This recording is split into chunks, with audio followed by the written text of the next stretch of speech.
До Турции. А она у нас, блядь, растянулась нахуй на 2-3 месяца.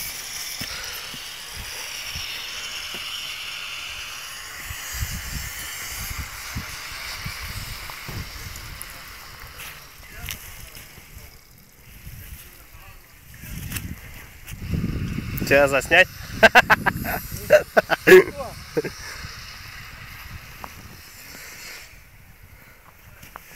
Такой момент еще, что у нас с канализацией-то, блядь? Ну надо будет трубу взять. Ее прям под низ бросим, что ли? Нет, под низ не надо, надо будет где-нибудь. В середине надо. Вот так, чтобы она уходила вот здесь где-нибудь. Но это надо до этого сделать. До опалубки. А, ну это само собой. Блядь.